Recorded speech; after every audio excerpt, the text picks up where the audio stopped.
Assalamualaikum warahmatullahi wabarakatuh. Halo anak-anak, bagaimana kabarnya hari ini? Semoga kalian selalu dalam keadaan sehat ya, dan tetap semangat untuk belajar. Sebelum kita memulai pembelajaran hari ini, mari kita berdoa terlebih dahulu agar ilmu yang kita pelajari dapat bermanfaat dan membawa keberkahan bagi kita semua. Silakan berdoa menurut kepercayaan masing-masing ya. Anak-anak, pernah nggak sih kalian mengidolakan seorang tokoh? Entah itu tokoh publik, atau seniman, atau ilmuwan, atau mungkin penulis. Lalu, dari mana kalian mendapatkan informasi tentang mereka? Dari buku atau dari media sosial? Nah, hari ini kita akan mempelajari tentang bagaimana caranya mengkritisi informasi tentang tokoh dengan cermat, kritis, dan bertanggung jawab. Jangan sampai kalian mempercayai sebuah informasi tanpa tahu kebenarannya. Tujuan pembelajaran kita hari ini adalah untuk menemukan, mengidentifikasi, dan memilah satu atau lebih informasi dengan menggunakan strategi yang sesuai, entah itu strategi memindai, membaca cepat, ataupun membaca sekilas. Baik, materi yang pertama yaitu mencermati informasi tentang tokoh. Sebelumnya, kalian sudah tahu belum ya apa itu informasi? Jadi, informasi adalah sekumpulan data atau fakta yang telah diproses dan dikelola sedemikian rupa sehingga menghasilkan suatu informasi yang mudah diterima dan dapat bermanfaat bagi orang lain. Selain itu, informasi juga dapat bermanfaat untuk pengambilan keputusan di masa kini maupun masa mendatang.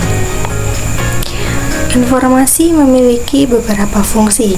Yang pertama, sebagai sumber pengetahuan baru. Yang kedua, sebagai penghapus ketidakpastian. Yang ketiga, sebagai media hiburan. Yang keempat, sebagai media atau sumber berita. Yang kelima, untuk sosialisasi kebijakan. Yang keenam, untuk memengaruhi khalayak atau masyarakat. Dan yang terakhir, untuk menyatukan pendapat. Informasi dapat dibagi menjadi 3 jenis berdasarkan sifatnya. Yang pertama, informasi faktual, yaitu informasi yang dibuat berdasarkan fakta dan dapat dibuktikan kebenarannya. Yang kedua, opini, yaitu informasi yang dibuat berdasarkan pendapat seseorang tentang suatu hal. Dan yang ketiga adalah informasi deskripsi. Informasi deskripsi adalah informasi yang dibuat dalam bentuk penjelasan terperinci mengenai suatu hal. Sedangkan jenis informasi berdasarkan penyajiannya dapat disampaikan dalam beberapa bentuk seperti gambar, artikel, audio, dan video.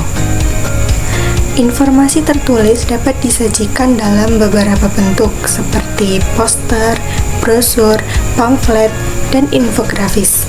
Informasi tertulis dapat dibaca dengan cepat karena memuat informasi secara ringkas. Ada yang tahu apa itu infografik?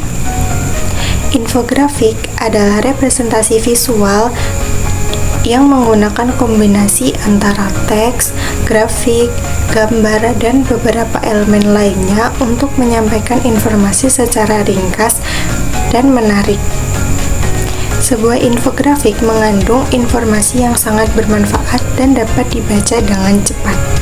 Berikut ini adalah contoh infografik yang memuat informasi tentang tokoh bernama H.P. Yasin.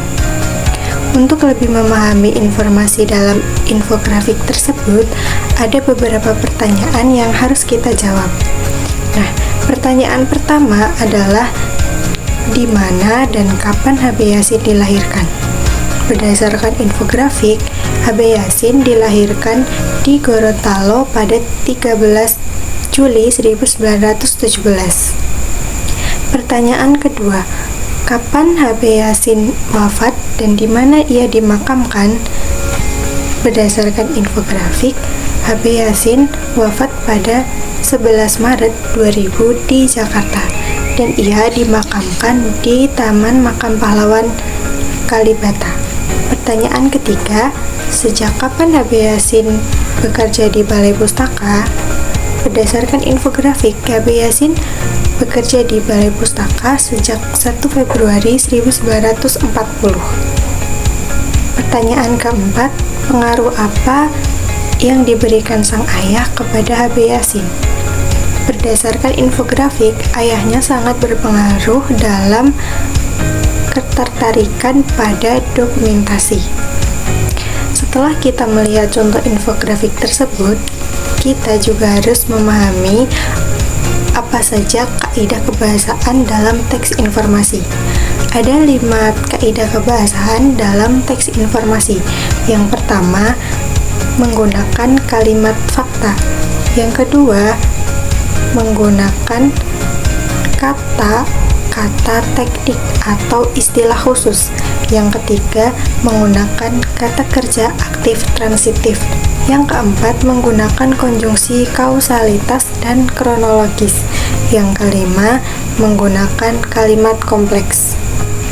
Anak-anak, kita telah belajar memahami informasi dari infografik.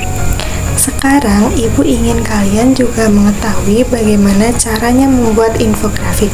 Yuk, simak langkah-langkah berikut ini. Langkah pertama yaitu menentukan topik.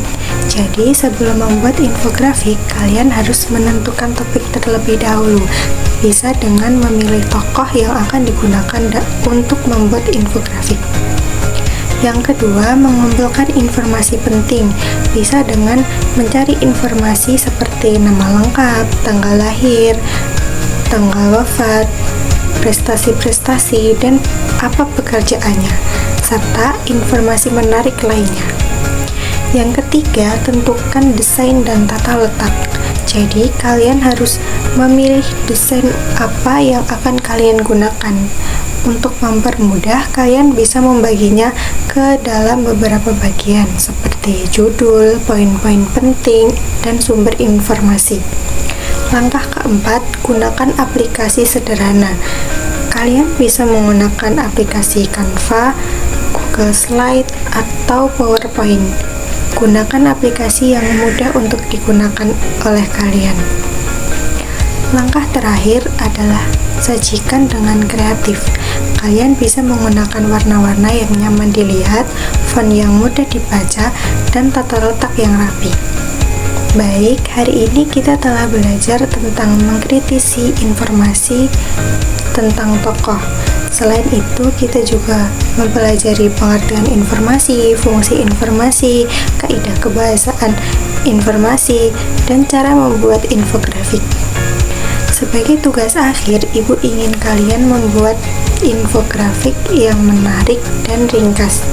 Kalian bisa membuat infografis tentang tokoh yang menjadi inspirasi kalian selama ini. Tugas ini bisa dikerjakan lewat manual ataupun digital. Jangan lupa sajikan informasi yang ringkas, padat, dan menarik ya. Terima kasih sudah menyimak video ini dengan baik. Semangat belajar dan terus berkarya. Wassalamualaikum warahmatullahi wabarakatuh.